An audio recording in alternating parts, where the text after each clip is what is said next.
اور اس کی وجہ یہ ہے کہ پھر آپ یہ کہیں کہ جس طریقے سے ایک مغربی معاشرے میں رہنے والی، ویسٹرن سوسائٹی میں رہنے والی عورت کو حجاب پہننے کا حق ہے، تو ایک مسلم معاشرے میں رہنے والی عورت کو حجاب نہ پہننے کا حق ہونا چاہیے، اور یہ ہمارا نیریٹو ہے ہی نہیں، یہ اسلام کے خلاف ہے۔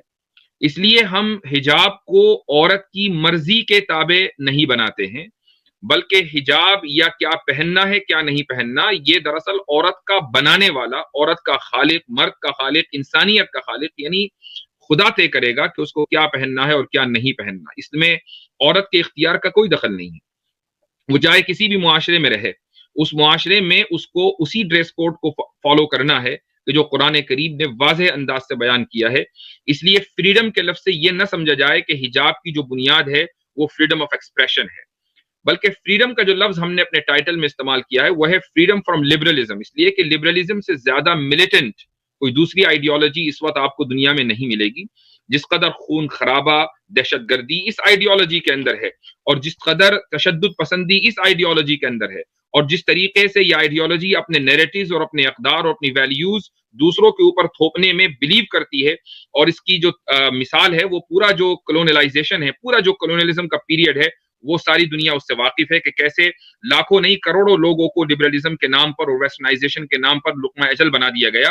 تو اصل میں اس لبرلزم اور اس آئیڈیالوجی سے فریڈم، یہ ہم نے اس کا عنوان رکھا ہے، تو اس لیے میں عنوان کو سب سے پہلے کلیریفائی کر دوں۔ دوسری بات جو ہے وہ یہ کہ عام طور سے لبرلز یا مسلم جو ماڈرنسٹ ہیں ان کی طرف سے یہ سوال ہوتا ہے کہ بھئی قرآن کریم میں تو نقاب کا لفظ نہیں ہے، برقعے کا لفظ نہیں ہے، تو یہ الفاظ آپ کہاں سے لے کر آئے؟ جب قرآن میں نہیں ہے تو پھر کیسے آپ عورت کے لیے یہ ضروری سمجھتے ہیں کہ عورت کو برقع پہننا چاہیے، اس کو نقاب پہننا چاہیے وغیرہ وغیرہ؟ حجاب کا لفظ بھی اس معنی میں نہیں آیا۔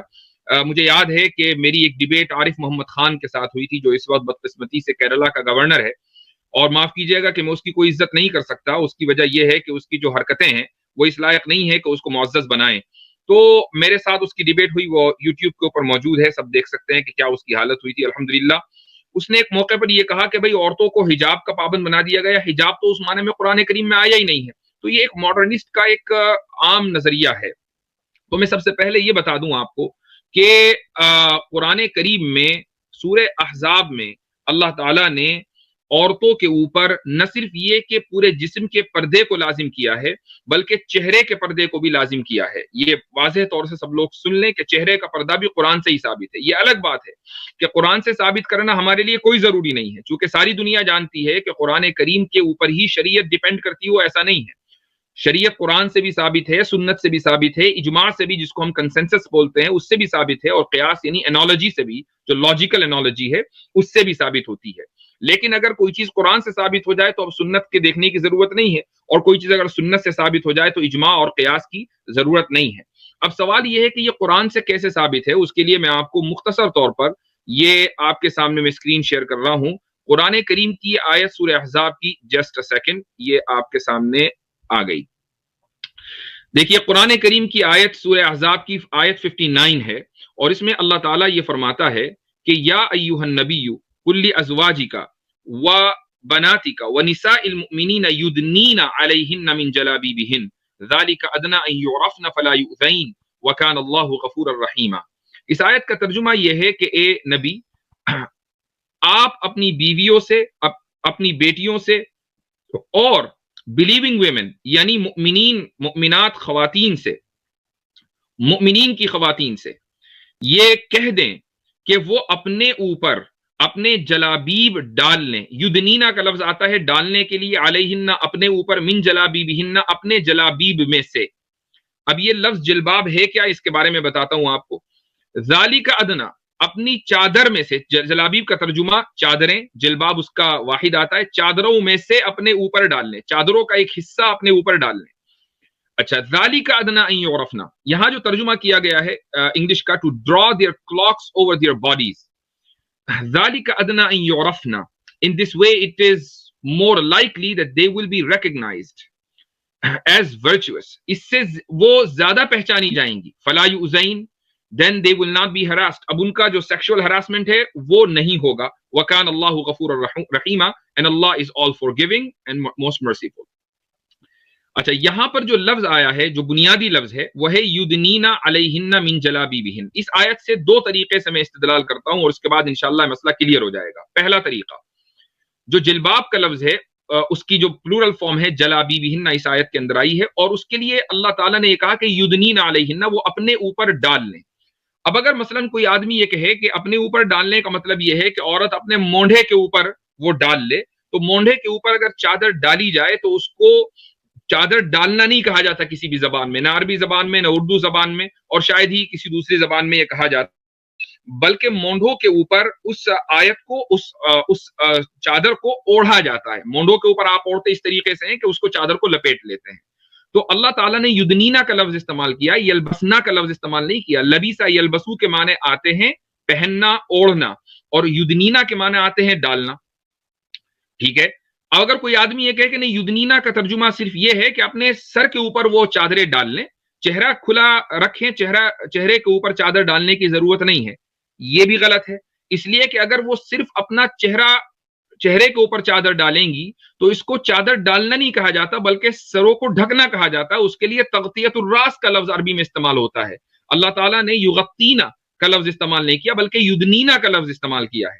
لہٰذا چادروں میں سے من جلا, من کا لفظ ہے سے, اب چادروں میں سے اپنے اوپر یعنی اپنے سروں کے اوپر ڈالنے کی واحد صورت صرف یہی ہے کہ وہ اس طریقے سے ڈالیں کہ ان کا چہرہ بھی ڈھک جائے, اسی کو نقاب کہا جاتا ہے. تو کوئی فرق نہیں پڑتا کہ اگر نقاب کا لفظ یا مثلا برقعے کا لفظ قرآن کریم میں نہیں ہے, چونکہ قرآن کریم الفاظ سے نہیں بلکہ اصل جو قرآن کریم کے سامنے ہے وہ ہے معنی.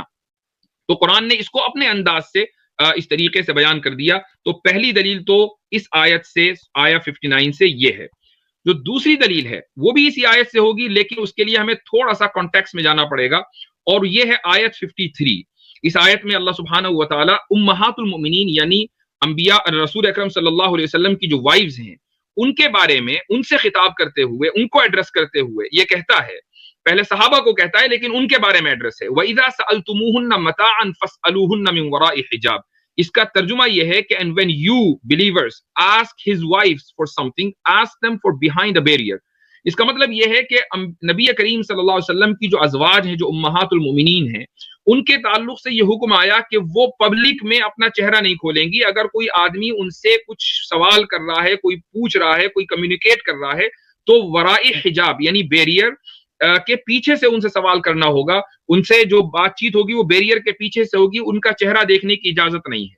کچھ لوگ یہ سمجھتے ہیں کہ چہرے کا ڈھکنا صرف امہات المومنین کے ساتھ خاص ہے, عام مسلمانوں کا یہ حکم, عام مومنات کا یہ حکم نہیں ہے. ایسا نہیں ہے. جب اللہ تعالیٰ نے آیت 53 میں امہات المومنین کا یہ حکم بیان کر دیا تو اب ہم آگے چلتے ہیں, اور یہ ایک ہی کانٹیکسٹ چل رہا ہے.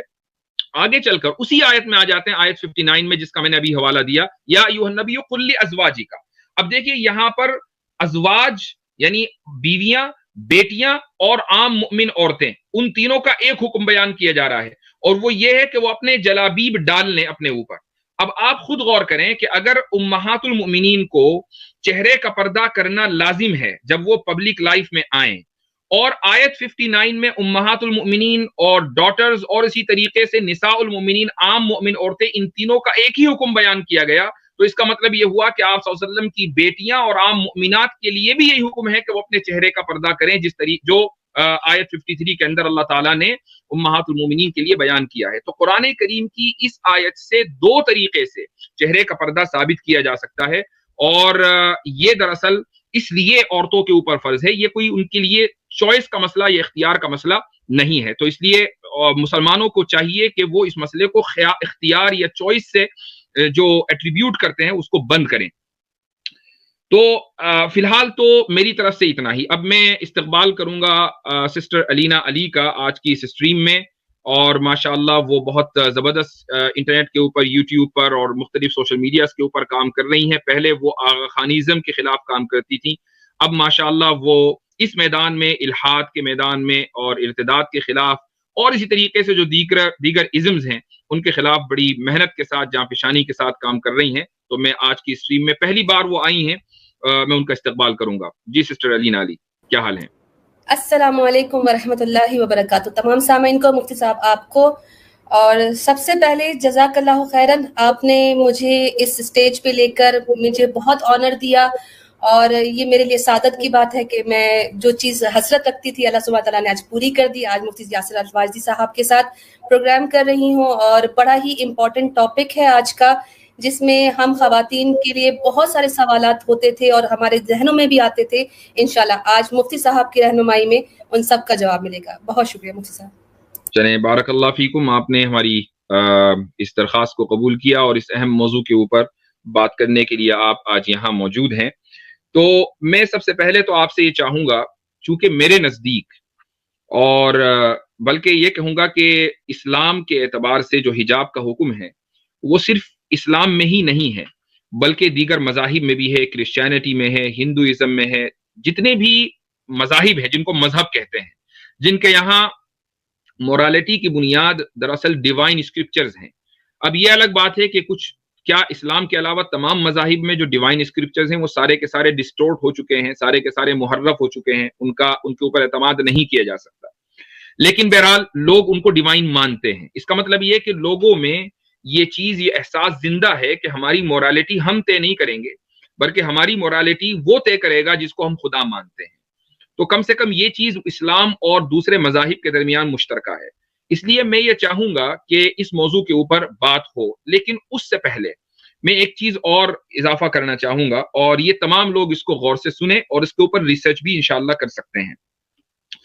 وہ یہ ہے کہ حجاب عورت کا یہ صرف اسلامی یا مذہبی مسئلہ نہیں ہے، بلکہ یہ مسئلہ فطری بھی ہے، یہ مسئلہ نیچرل ہے، اور وہ اس طریقے سے کہ مردوں کے اندر پوری انسانی تاریخ میں اور دنیا کے آپ کسی بھی معاشرے میں چلے جائیں، چاہے وہ لبرل معاشرہ ہو یا ٹریڈیشنل معاشرہ ہو، کہیں بھی آپ چلے جائیں، مردوں کے اندر ایک صفت پائی جاتی ہے، اس صفت کو ہم بولتے ہیں اقدام، جس کو ہم انگریزی میں کہہ سکتے ہیں اگریسونیس۔ تو مرد جو ہے وہ اگریسو ہوتے ہیں۔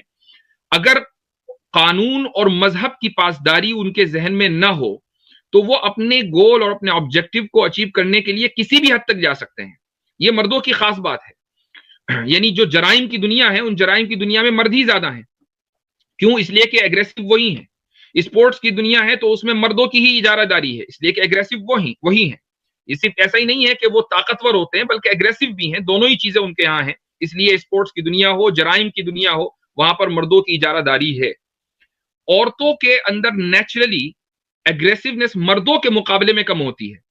ہم اردو میں اس کو کہہ سکتے ہیں کہ عورتوں میں فرار ہے اور مردوں میں اقدام ہے، یعنی وہ اوائڈ کرتی ہیں اور مرد جو ہے وہ اقدام کرتا ہے۔ اور اس کی ایک بایولوجیکل ریزننگ بھی ہے۔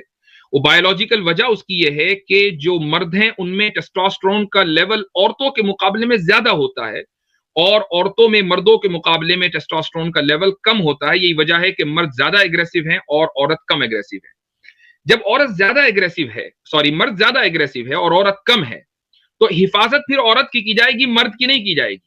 کیونکہ مرد کی اگر حفاظت کر دی گئی اور یہ کہا گیا کہ بھائی تم گھر میں بیٹھو، عورت باہر نکلے گی، تو یہ عورت کی فطرت اور مرد کی فطرت کے خلاف ہے۔ اس کی وجہ یہ ہے کہ جو زیادہ اگریسو ہے اس کو زیادہ بڑے گول دیے گئے کہ تمہیں ان گولز کو اچیو کرنا ہے۔ مثال کے طور پر اپنے خاندان کو پالنا ہے، اپنے آپ کو سپورٹ کرنا ہے، اپنی فیملی کو سپورٹ کرنا ہے، باہر جا کر محنت والے جو کام ہیں وہ کرنے ہیں۔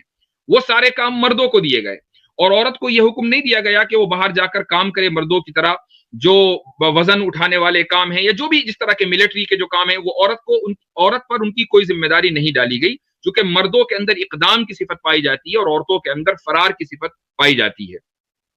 لہٰذا مردوں کا جو نکلنا ہے معاشرے میں، وہ ایک مستقل ضرورت کے تحت ہے، اس کو معاشرہ چلانا ہے، اس کو فیملی چلانی ہے۔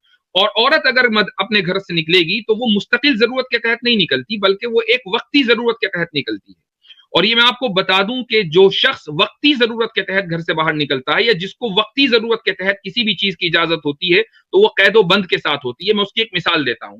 مثال یہ ہے کہ آپ حضرات نے بھی لاک ڈاؤن کا زمانہ پایا ہے، ابھی 1 سال 1.5 سال پہلے تک کی لاک ڈاؤن لگ رہا تھا انڈیا میں، پاکستان میں اور بہت سے مختلف ممالک میں، یورپ میں۔ تو وہاں کیا ہوتا تھا جب لاک ڈاؤن کے زمانے میں کہ کسی کو گھر سے باہر نہیں نکلنا ہے، سب لوگوں کو گھر میں رہنا ہے، لیکن جو گھر سے باہر نکلے گا وہ وقتی ضرورت سے نکلے گا۔ مثلا کسی کو گروسری لینے جانا ہے یا کوئی ہاسپٹل جانا ہے، یہ وقتی ضرورت ہے۔ اب اگر وقتی ضرورت ہے تو اس وقتی ضرورت کے لیے نکلنے کے لیے اس کو پرمٹ چاہیے. اس کو کچھ ممالک نے لائسنس کا سسٹم کیا تھا کہ آپ پہلے لائسنس لیں گے, پرمٹ لیں گے, تب آپ جا کر باہر نکلیں گے, تاکہ اتھارٹیز اگر آپ کو روکے تو آپ وہ پرمٹ دکھا دیں. تو وقتی ضرورت کے تحت جب بھی نکلنا ہوگا تو ہمیشہ وہ پرمٹ کے ساتھ یا قید و بند کے ساتھ ہوگا. اب آپ یہ دیکھیں کہ مرد نکلتا ہے مستقل ضرورت کے تحت چونکہ اس کی صفت میں اقدام ہے, اور عورت نکلتی ہے وقتی ضرورت کے تحت چونکہ اس کی صفت میں فرار ہے. لہٰذا جب عورت گھر سے نکلے گی تو وہ قید و بند کے ساتھ نکلے گی, مرد نکلے گا تو اس کے اوپر قید و بند نافذ نہیں ہوں گی. وہ جو عورت کی جو قید و بند ہے وہ کیا ہے؟ وہی اس کا حجاب, وہی اس کا جلباب, وہی اس کا نقاب, یہ قید و بند ہے. تو یہ ایک فطری چیز ہے کہ جس کا اسلام جس کو پروموٹ کرتا ہے, اور اسلام اپنی ماننے والی خواتین کے اوپر اس چیز کو ضروری قرار دیتا ہے. تو اب اس کے بعد میں چاہوں گا کہ سسٹر الینا آپ اضافہ کریں کہ دوسرے مذاہب میں اس تعلق سے کیا نظریات پائے جاتے ہیں. کیا دوسرے مذاہب بھی حجاب کے بارے میں وہی رائے رکھتے ہیں جو اسلام میں جو حکم پایا جاتا ہے؟ جی